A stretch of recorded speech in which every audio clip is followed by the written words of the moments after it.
नमस्कार, मैं हूं सुनील जोगी। न्यूज़ विलेज इंडिया में आपका स्वागत है। साथियों, हम ऐसे संघर्षशील युवक हैं जिनका नाम है राम कुमार नागर जी। उनके बारे में आपको दिखाएंगे, बताएंगे कितना संघर्ष किया और किस पार्टी में, इन्हीं की कहानी, इन्हीं की जुबानी। और इनका स्वागत करते हैं अपने चैनल में, जानते हैं इनके बारे में, ये बताएंगे। जी बताएं, आप कितने दिन से हैं समाजवादी पार्टी में? सन 1992 से जब समाजवादी पार्टी बनी थी उसी समय से आज तक माननीय मुलायम सिंह यादव के नेतृत्व में, माननीय अखिलेश यादव के नेतृत्व में आज तक समाजवादी पार्टी बने हुए हैं। जी, मैं ये जानना चाहूँगा आपसे कि जब आज समाजवादी पार्टी आपने ज्वाइन की, उस समय पर आप समाजवादी पार्टी में किस पद पर थे? मैं समाजवादी पार्टी में 1993 से 95 तक विधानसभा क्षेत्र का अध्यक्ष रहा। जी। 1995 के बाद जी। 2010 तक जिले में सचिव रहा लगातार। जी जी। और 2010 के बाद 2017 तक प्रदेश में सचिव रहा। जब आपने ज्वाइन किया उसके बाद ये सारे पद संभाले, उसके बाद में कभी भी पार्टी ने आपको कोई मुख्य पद से नवाजा या नहीं आज तक? देखिए, संगठन में विधानसभा अध्यक्ष से लेकर के, जिला सचिव से लेकर के, प्रदेश कार्यकारिणी का सदस्य और प्रदेश में मेन बॉडी का जो अखिलेश जी उस समय अध्यक्ष थे, मैं उस बॉडी का सचिव था। जी। जहाँ तक सवाल आता है कि पिछली बार इस योगी सरकार से पहले आपकी समाजवादी पार्टी की सरकार थी, उस सरकार में आपने क्या पद संभाला था? मैं उस समय माननीय अखिलेश यादव जी के नेतृत्व में प्रदेश अध्यक्ष जी थे, अखिलेश यादव जी, मैं उसमें प्रदेश सचिव था। जी।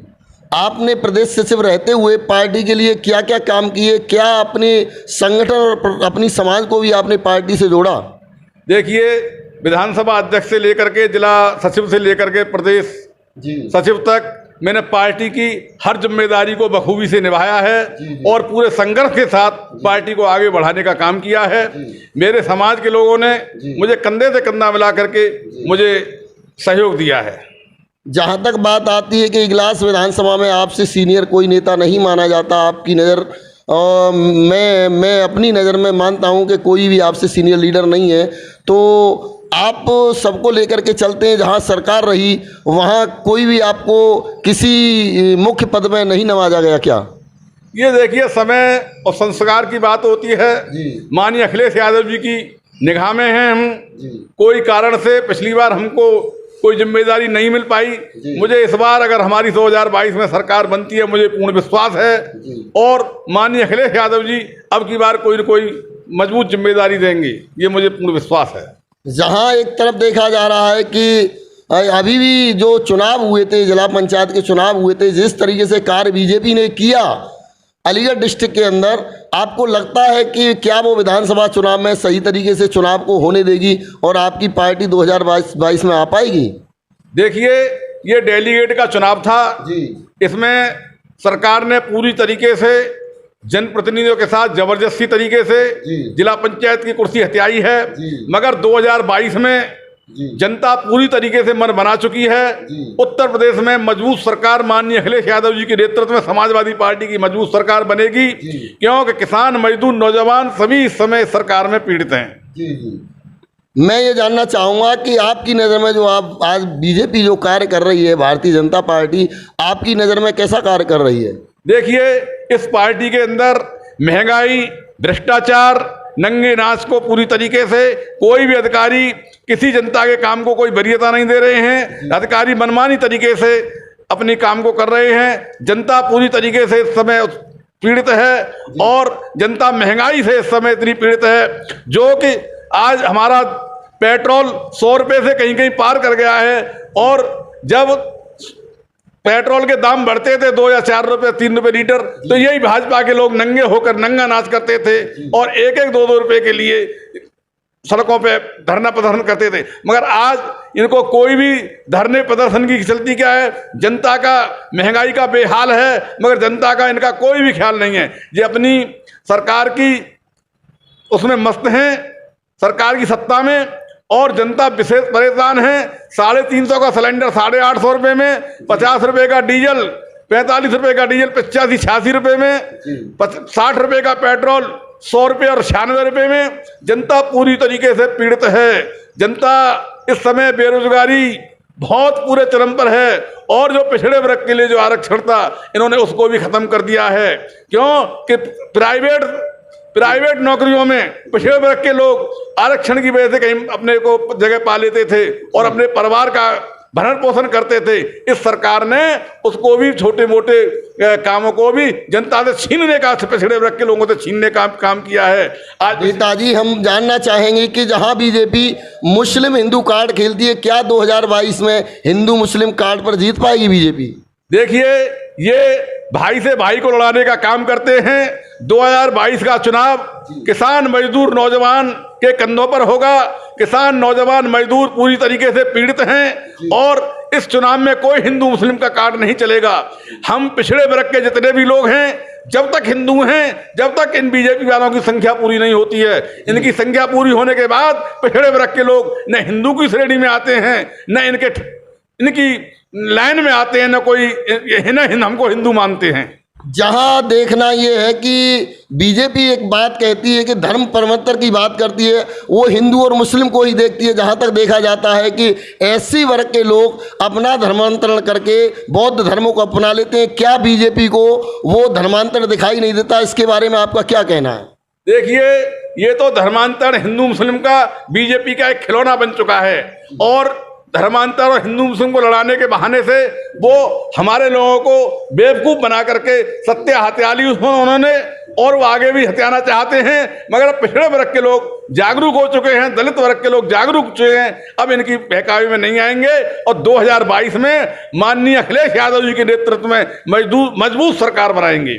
जहां तक देखा जा रहा है कि राम जन्मभूमि राम मंदिर का विवाद अभी निपटा ही नहीं है कि इन्होंने मथुरा में जो कृष्ण जन्मभूमि है और वहीं पर सटी हुई मस्जिद है, वहां पर भी एक विवाद शुरू हो गया। उसके बारे में आपका क्या कहना है? देखिए, हम पिछड़े वर्ग के लोगों को मंदिर मस्जिद से कोई लेना देना नहीं है। हम अपने परिवार को चलाने के लिए रोजी रोजगार हमें मुख्य हमारा मुद्दा है। हमारा मंदिर का घंटा बजाने से हमारे पिछड़े वर्ग के लोगों का कभी कोई भला नहीं होगा। और जो लोग मंदिर की बात करते हैं, पिछड़े वर्ग के लोगों के मजबूत कंधों पर, आज मैं ये समझता हूं राम जन्मभूमि के न्यास में कोई भी पिछड़े वर्ग और आदिवासी लोगों को जगह मिलने का काम इन्होंने नहीं किया है। उसमें सभी वैसे लोग हैं जिन्होंने हमेशा से पिछड़े वर्ग के लोगों को लूटा है।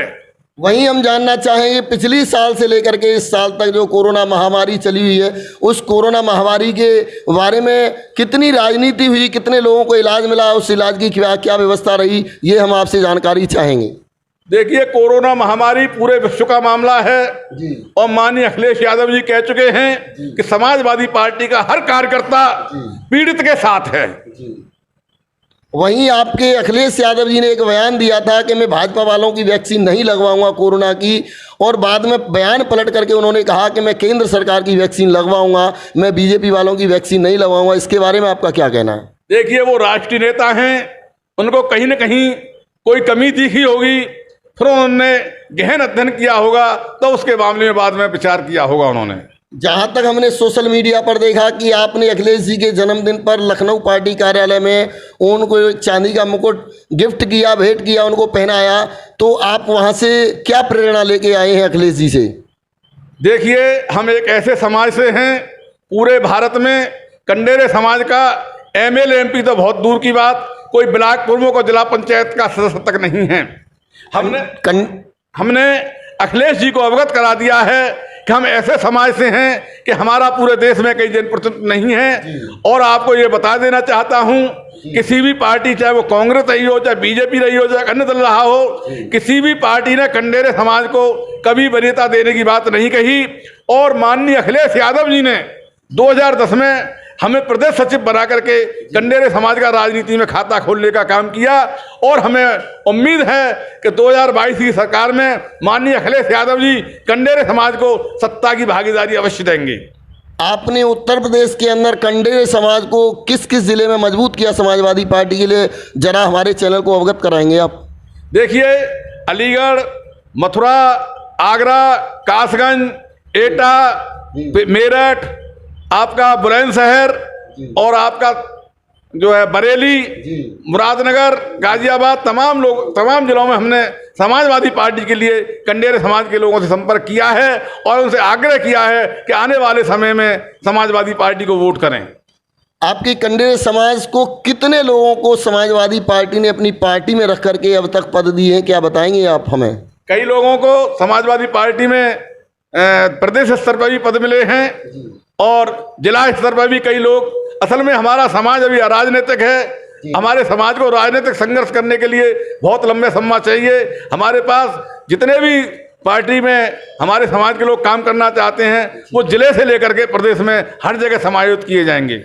आगे आने वाले 2022 में आपकी समाज की स्थिति समाजवादी पार्टी के लिए कैसी रहेगी? देखिए, समाजवादी पार्टी में कंडेर समाज के अधिक से अधिक साथी पार्टी से जुड़े हुए हैं और मैं ये मानता हूं कि सबसे अधिक जो मताधिकार का प्रयोग होगा वो समाजवादी पार्टी के लिए होगा। जहाँ तक सवाल है नेताजी, हम आपके चैम्बर में देख रहे हैं कि ये जो दो फोटो रखे हुए हैं, एक आपका फोटो माननीय मुलायम सिंह जी के साथ है, आप देख रहे हैं। मैं कैमरामैन से कहूँगा कि इन फोटो को शूटेज करें और फुटेज लें इसके। जो है एक माननीय मुख्यमंत्री पूर्व मुख्यमंत्री अखिलेश यादव जी के साथ आपका फोटो है। इतनी करीबता होते हुए आपको क्या लग रहा है कि अगले आने वाले 2022 के चुनाव में आपको क्या किसी जिले का पर्यवेक्षक बनाया जाएगा, आपको कोई बड़ी जिम्मेदारी सौंपी जाएगी, ऐसा आपका कुछ मानना है क्या? ये राष्ट्रीय अध्यक्ष जी माननीय प्रदेश अध्यक्ष जी की अगर हमें कहीं समझेंगे, हमें पार्टी में कोई जिम्मेदारी देंगे, हम उसे बखूबी से निभाएंगे। चाहे वो जिले में भेजें, चाहे विधानसभा में भेजें, चाहे वो कहीं भी भेजें, हम समाजवादी पार्टी की हर जिम्मेदारी को बखूबी संघर्ष के साथ निभाएंगे और माननीय अखिलेश यादव जी के हाथ को मजबूत करने के लिए हर समय 24 घंटे हम घर छोड़कर भी अखिलेश यादव जी का साथ देंगे। वहीं 2022 के चुनाव में क्या आपकी पार्टी अकेले संघर्ष के साथ चुनाव मैदान में उतरेगी या किसी अन्य दल से भी समझौता करने के मूड में है? ये राष्ट्रीय नेताओं का मामला है, वो किसी से गठबंधन करें या अकेले लड़ें, हमें तो सिर्फ अखिलेश यादव जी के आदेश का पालन करना है। इसी के साथ में जान लेते हैं इस इगलास नगर के जो हमारे साथ में मौजूद हैं नगर अध्यक्ष श्री रिजवान सिद्दीकी साहब, उनसे भी जानकारी ले लेते हैं कि इनको पार्टी ने क्या जिम्मेदारी दे रखी है और किस तरीके से ये पार्टी के लिए काम कर रहे हैं। श्री रिजवान सिद्दीकी साहब, आप पार्टी के बारे में क्या कहना चाहेंगे? मैं रिजवान सिद्दीकी, अध्यक्ष नगर समाजवादी पार्टी जी। जो जिम्मेदारी हमको दी गई है जी उसे हम पूरी ईमानदारी के साथ निभा रहे हैं। जी। अभी अभी हमने बूथ कमेटियों का गठन किया गया। बूथ कमेटियों में उन्हीं लोगों को रखा गया है जो पार्टी के लिए समय दे सकते हैं और ईमानदारी से कार्य करें। जहाँ तक मेरा मानना है कि आपकी नज़र में ऐसा भी कोई मामला है कि आपके ब्लॉक पर जो नियुक्ति की गई है वो एक दूसरी पार्टी से आए हुए व्यक्ति हैं जिन्होंने कुछ समय पहले ही बीजेपी को छोड़ा है, उन्होंने आम आदमी पार्टी ज्वाइन कर ली, उसके बाद में आम आदमी पार्टी को ज्वाइन करके आपकी पार्टी में आगे, ऐसा कोई आपकी नज़र में मामला आया है?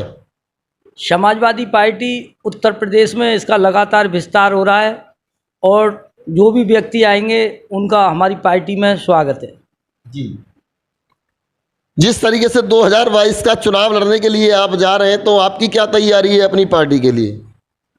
हम राम कुमार नागर जी के नेतृत्व में इगलास विधानसभा क्षेत्र में लोगों से जनसंपर्क बनाए हुए हैं और उनके स्थानीय स्तर पर छोटे मोटे काम के लिए उनके साथ रहते हैं।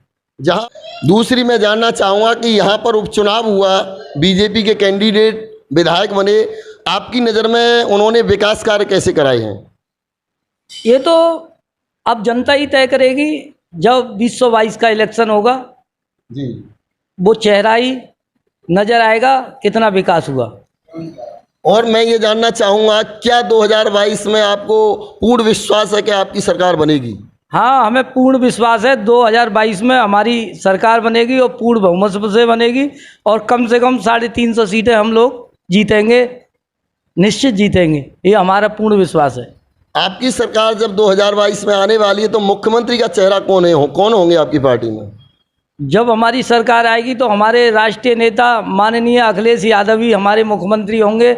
आज भी हमारे दिलों में ही उनका मुख्यमंत्री का दर्जा है। जहाँ दूसरी बात नेताजी हम पूछना चाहेंगे आपसे नगर अध्यक्ष महोदय कि जहाँ चाचा भतीजे का विवाद पड़ा हुआ है, एक तरफ चाचा जी ने शिवपाल यादव जी ने दूसरी पार्टी बना रखी है, दूसरी तरफ अखिलेश यादव जी कमान संभाले हुए हैं समाजवादी पार्टी, तो क्या चाचा भतीजे का मिलन 2022 में हो पाएगा?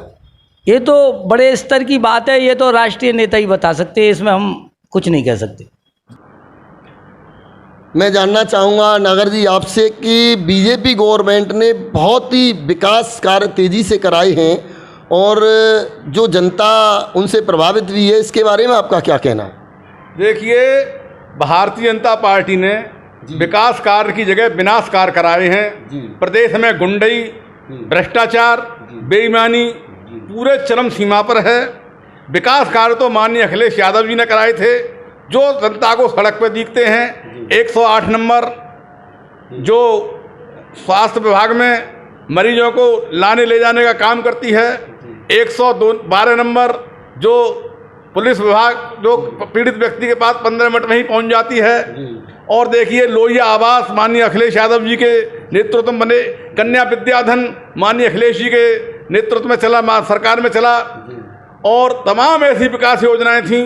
देखिए, लखनऊ में आपकी मेट्रो रेल समाजवादी पार्टी सरकार की देन है, और गंगा एक्सप्रेस जो है आगरा से और लखनऊ तक, वो समाजवादी पार्टी सरकार ने 3 साल में ही पूरा करा करके उत्तर प्रदेश की जनता को तोहफा दिया। और बहुत से ऐसे कार्य हैं जो समाजवादी पार्टी सरकार में हुए, जो आज तक किसी सरकार ने न किए हैं और न कोई सरकार करेगी। मैं आपको बताना चाहूँगा, मैं जानना चाहूँगा कि वो 5 साल पुरानी बातें, जो भी सरकार आती है वो कार्य तो करती ही है, और आज भी जो रोडों की व्यवस्था है वो भी आप कहीं भी देख सकते हैं, रोडों की व्यवस्थाएं बिल्कुल ठीक है।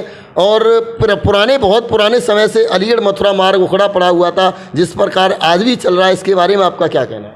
देखिए, 4 साल से ये काम बिल्कुल नहीं था जी। चुनाव छाती पे आने की वजह से अब इन्हों को एंड टाइम पर विकास सूझ रहा है, और 4 साल तक जनता का उत्पन्न किया, और आज विकास कार्य करने से पूरा 5 साल का विकास कार्य 1 साल में पूरा नहीं हो सकता है। और मान लेते हैं कि आज चुनाव सर पर है, लेकिन पिछली वर्ष भी कोरोना काल में बीजेपी ने इतनी लोगों की मदद की, अस्पतालों में इलाज कराया, बहुत सारी व्यवस्थाएं की, ये भी तो बीजेपी की देन है। देखिए, भारतीय जनता पार्टी सरकार में बैठी है, चाहे प्रदेश की सरकार हो चाहे केंद्र की सरकार हो। साथियों, मैं आपसे अनुरोध करना चाहता हूं, जितनी भारतीय जनता पार्टी के लोगों ने कोरोना काल में जनता की मदद की, वो इस तरीके से मान लिए जैसे ऊंट के मुंह में जीरा, मगर समाजवादी साथियों ने जहां भी जनता को उत्पीड़न या जहां भी जनता की आवश्यकताओं के अनुरूप सरकार में न रहते हुए भी जगह जगह जितनी मदद हम समाजवादी पार्टी के लोग कर सकते थे, माननीय डिम्पल यादव जी ने स्वयं सड़कों पर उतर करके और कोरोना पीड़ितों की मदद की है। दूसरा बताना चाहेंगे कि भाजपा सरकार ने जो है शौचालय की व्यवस्था कराई, हर पूरे भारत में 12,000 रुपये प्रति परिवार को दिए गए, ये भी तो एक भारतीय जनता पार्टी की ही देन है। देखिए, शौचालय जितने भारतीय जनता पार्टी ने बनवाए हैं, उनमें काफ़ी शौचालय बंद पड़े हुए हैं, और जो 12,000 रुपये ऊपर से मिलते थे, मात्र गरीब तक 6,000 रुपये पहुँचते थे, और 6,000 रुपये उनका सेक्रेटरी, ब्लॉक के अधिकारी और उनके जनप्रतिनिधि खा लेते थे। आज जो शौचालय बने हैं उनकी स्थिति बहुत मजबूत नहीं है, आधे से अधिक शौचालय बंद हैं और वो पूरी तरीके से कामयाब नहीं हैं। वहीं मोदी जी ने घर घर में गरीब लोगों के भारत उज्ज्वला योजना के अंतर्गत घर घर में सिलेंडर पहुंचाए गरीबों के लिए, क्या ये बीजेपी की देन नहीं है?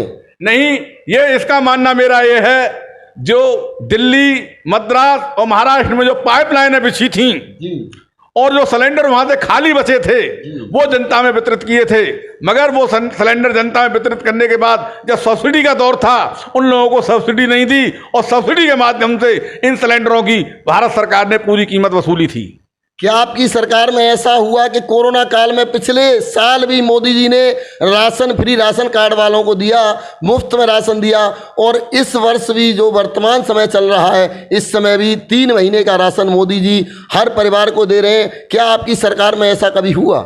देखिए, ये महामारी हमारी सरकार में नहीं थी, और जो गरीबों को जो राशन दे रहे हैं माननीय मोदी जी, भारत के प्रधानमंत्री जी, ये सब किसान का राशन है। किसान का राशन ही किसान को दिया जा रहा है। और बंदरगाहों पे कितने हजार करोड़ राशन सड़ रहा है, उस सड़ने से तो जनता में बांट दें तो इनका कोई ऐसा नहीं है, सब जनता का पैसा है। जनता से टैक्स के रूप में पैसा लेते हैं, हम टैक्स भरते हैं, चाहे वो किसी भी रूप में टैक्स भरते हों, और हमारे टैक्स का पैसा ही, और अगर हमारी मदद कर रहे हैं तो ये सरकार हमारे ऊपर कोई एहसान नहीं कर रही है। वहीं दूसरी तरफ देखा जा रहा है कि मोदी जी किसी की फसल नष्ट हुई है या नहीं हुई है, आपने देखा होगा 12,000 रुपये सालाना प्रति किसान को दे रहे हैं। क्या ये मोदी जी की कुछ देन नहीं है? देखिए 2,000 रुपये किसान को जो मिल रहा है उससे किसान का भला होने वाला नहीं है।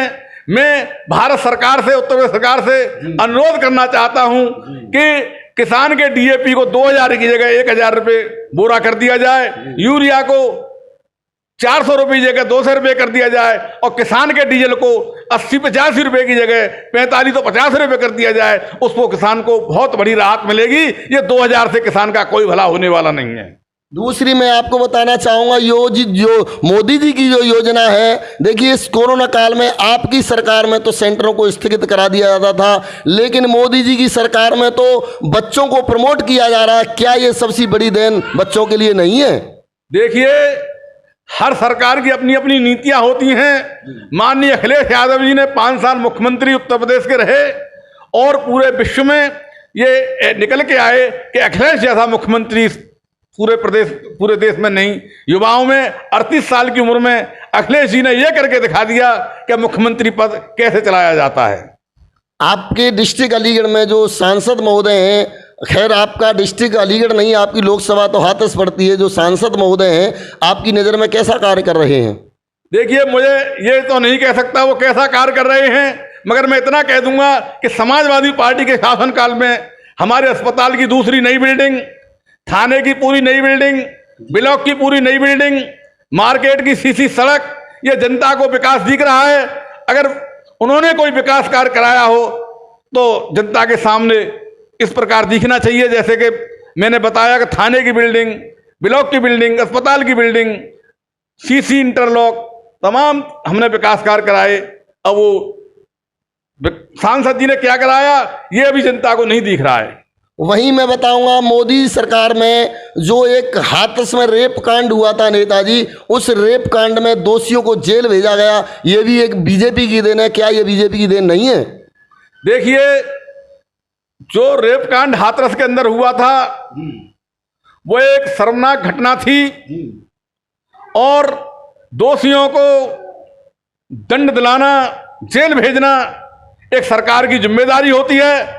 इसमें सरकार ने किसी के ऊपर कोई एहसान नहीं कर दिया। नेताजी हम जानना चाहेंगे कि जिस तरीके से आप कह रहे हैं कॉन्फिडेंस के साथ कि 2022 में माननीय अखिलेश यादव जी की सरकार आएगी, तो अगर रेशियो देख लेते हैं कि उत्तर प्रदेश में जो सीटें जिला पंचायत की आई हैं वो सबसे ज़्यादा बीजेपी की आई हैं, तो आप कैसे कह सकते हैं कि 2022 में आप चुनाव जीतने जा रहे हैं?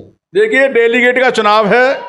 अगर उत्तर प्रदेश के अंदर जिला पंचायत चुनाव निष्पक्ष तरीके से होते तो निश्चित समाजवादी पार्टी 40 से और 50 सीट जीतने में कामयाब होती। मान लेते हैं अगर ऊपर वाला न करे 2022 में आपकी सरकार आए या वर्तमान में आपकी सरकार होती, और कोरोना जैसी महामारी से निपटने के लिए आपकी सरकार क्या क्या उपाय करती? देखिए कोरोना जैसी महामारी से निपटने के लिए सरकार के साथ साथ समाजवादी साथी जो हैं बखूबी से जनता की सेवा करना और जनता की मदद करना बहुत अच्छी से जानते हैं। और मैं मानता हूं माननीय अखिलेश यादव जी उत्तर प्रदेश की जनता को बहुत भारी पैमाने पर राहत देने का काम करते। वहीं बीजेपी में देखा गया कि जहां कोरोना के समय पर मरीजों की इतनी संख्या तेजी से बढ़ रही थी कि अस्पतालों में जगह नहीं थी, बीजेपी ने अपना एडी से लेकर के चोटी तक का पूरा जोर लगाया। उसके बावजूद भी अगर कहीं कोई व्यवस्था गड़बड़ रही है तो उसमें आप क्या कहेंगे? देखिए पहली बार जब कोरोना की लहर आई थी उसके बाद लहर को थम गई, थमने के बाद फिर दोबारा जो लहर आई 8 महीने का सरकार को समय मिला, और समय मिलने के बाद सरकार ने किसी भी अस्पताल की तरफ ध्यान नहीं दिया, किसी भी दवा की तरफ ध्यान नहीं दिया। हम कहते हैं इगलास स्तर पर या ग्राम स्तर पर छोटे मोटे अस्पताल थे, उनकी मरम्मत करानी थी, बेडों की व्यवस्था करानी थी, ऑक्सीजन की व्यवस्था करानी थी। और जहाँ जिस अस्पताल में डॉक्टर नहीं थे वहाँ एडॉक पे डॉक्टर रहने थे, संविदा पे डॉक्टर रहने थे। ये सरकार ने ऐसा कोई काम नहीं किया। सरकार को तो सिर्फ ममता बनर्जी वाली सीट, पश्चिम बंगाल की सीट दिख रही थी। वहाँ भीड़ इकट्ठी करके उन्होंने जनसभा की। वहाँ कोई कोरोना, जहाँ ये जनसभा करते हैं वहाँ कोई कोरोना नहीं रहता है। और जहाँ जनसभा दूसरी विरोधी करते हैं वहाँ हर तरह की व्यवस्था, अर्थव्यवस्था फेल हो जाती है इनकी। क्या जब पश्चिमी ममता बनर्जी के यहाँ चुनाव हो रहा था, क्या वहां पर कोरोना नहीं था? कोरोना था मगर इनके लिए नहीं था। ऐसा कैसे हुआ कि उत्तर प्रदेश में कोरोना था और पश्चिमी उत्तर प्रदेश में कोरोना नहीं था? ऐसा कैसे कह सकते हैं? नहीं, मैं ये नहीं कहना चाहता हूं। मैं ये कहना चाहता हूं जब इनको मालूम था कोरोना जैसी भयंकर बीमारी है तो इनको पश्चिम बंगाल, उत्तर प्रदेश में कोई भी चुनाव नहीं कराना था। चुनाव जब ही होते जब उत्तर प्रदेश के अंदर कोरोना जैसी बीमारी थम जाती। दूसरा मैं ये भी जानना चाहूंगा कि पश्चिमी उत्तर प्रदेश में कोरोना नहीं था और उत्तर प्रदेश में कोरोना था, फिर भी ग्राम पंचायत का चुनाव कैसे कराया गया? नहीं, बीमा महामारी तो हर जगह थी। ये आप नहीं कह सकते कि पश्चिमी उत्तर प्रदेश में नहीं था, पूर्वी उत्तर प्रदेश था। बीमारी तो हर जगह होती है। और कोरोना जैसी बीमारी हम ये चाहते हैं, हमने सरकार के प्रतिनिधियों का भी सहयोग किया। हम चाहते थे कि हम जनता के लिए कोई भी कुर्बानी देने के लिए तैयार हैं। हम सरकार की सही नीतियों का जो जनता के लिए काम करते हैं उसका हम प्रशंसा नहीं करते हैं, मगर हमें तक कोई ऐसा काम नहीं दिखा कि जिससे हम इन लोगों की प्रशंसा करें। अंत में हम ये जानना चाहेंगे कि आप बीजेपी गवर्नमेंट को आज अपने यहाँ 100 में से कितना अंक देना चाहेंगे? ये देखिए, हम तो विपक्ष की पार्टी, नेता प्रतिपक्ष पार्टी के हैं। ये तो अंक तो देने का काम जनता करेगी। और 2022 में चुनाव परिणाम खुलने के बाद अपने आप मालूम पड़ जाएगा कि जनता ने किस पार्टी को कितना अंक दिया है। जहां देखा जा रहा है कि बहुत सारी पार्टियों के बड़े बड़े नेता अपनी पार्टी को छोड़ करके बीजेपी की ओर दौड़ रहे हैं, क्या कारण है, क्या मजबूरियां हैं उनके सामने जो ऐसा हो रहा है? देखिए, जो सच्चा समाजवादी है वो माननीय नेताजी ने जब समाजवादी पार्टी बनाई थी, संस्थापक सदस्य से लेकर के आज तक कोई भी पुराना समाजवादी पार्टी का कार्यकर्ता कहीं नहीं गया। ये तो चलती प्रति जो छाया, जो चलती दुकान होती है नेताओं की, वो आज बीजेपी में, कल सपा में, परसों बसपा में, ऐसे लोग इधर से उधर अपना स्थान बदलते रहते हैं। और ये मान रहे हैं कि आज जो वैक्सीनेशन करवा रही है, कोविड-19 की जो वैक्सीन लगवा रही है सरकार, इसके बारे में आपका क्या कहना है? ठीक है, अगर जनता की भलाई के लिए अगर वो वैक्सीन लगवा रही है, अगर जनता को कोई राहत मिलती है तो बहुत अच्छी बात है। क्या आपको नहीं लगता कि इससे देश और दुनिया में फायदा होगा? देखिए, अगर कोई दवा काम करती है तो फायदा तो होगा ही। अगर कोई दवा लगती है, क्या कोई अपने ट्रीटमेंट होता है, तो हम तो कहते हैं कि जनता की भलाई हो और पीड़ितों की और जो बीमार लोग हैं उनको स्वास्थ्य लाभ हो। ईश्वर से कामना करते हैं वैक्सीन सबके लिए कामयाब हो। माननीय अखिलेश जी के नेतृत्व में जब 2022 में तो बढ़िया से बढ़िया इलाज की, बढ़िया से बढ़िया अस्पतालों की व्यवस्था कराई जाएगी। और माननीय अखिलेश यादव जी ने एक नारा दिया था जो समाजवादी पार्टी के शासनकाल में सार्थक हुआ था, दवा पढ़ाई मुफ्ती होगी और शिक्षा भी मुफ्त होगी। माननीय मुलायम सिंह जी ने कक्षा 1 से लेकर के इंटर तक की सभी फीसें माफ़ की थी। और आज तक माननीय मुलायम सिंह जैसा नेता इस देश में नहीं, प्रदेश की तो चलती है, देश में भी नहीं है।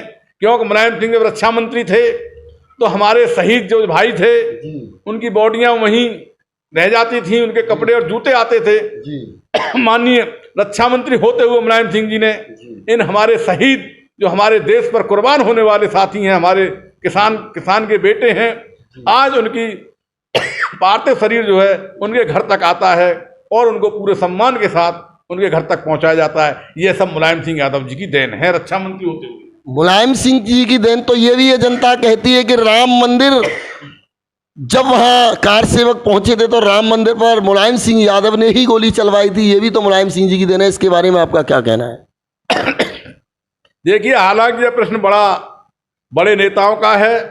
हम तो अभी छोटे से ही कार्यकर्ता हैं, मगर माननीय मुलायम सिंह यादव की जिम्मेदारी थी कि कोई भी प्रदेश में अराजकता फैलती है उसे कानून के दायरे में, चाहे उनके लिए कोई भी काम करना पड़े, कानून के दायरे में सबकी रक्षा करनी पड़ेगी। ये माननीय मुलायम सिंह जी ने कानून का पालन किया था, ये सब लोग जानते हैं। अंत में मेरा सवाल आपसे एक यही रहेगा कि 2022 के चुनाव को अगर आपकी पार्टी चुनाव जीतती है तो जीतने के बाद में मुख्यमंत्री के चेहरा कौन होंगे आपकी पार्टी में? हमारे यहाँ तो माननीय राष्ट्रीय अध्यक्ष अखिलेश यादव जी ही मुख्यमंत्री के चेहरा हैं और वो ही मुख्यमंत्री बनेंगे और वो ही मुख्यमंत्री बनकर के पूरे उत्तर प्रदेश में विकास की राह दौड़ाएंगे। क्या आपकी समाजवादी पार्टी में कोई ऐसा कानून है ना कि एक व्यक्ति राष्ट्रीय अध्यक्ष भी रह सकता है और मुख्यमंत्री का पद भी ग्रहण कर सकता है? ये तो संवैधानिक मामला है।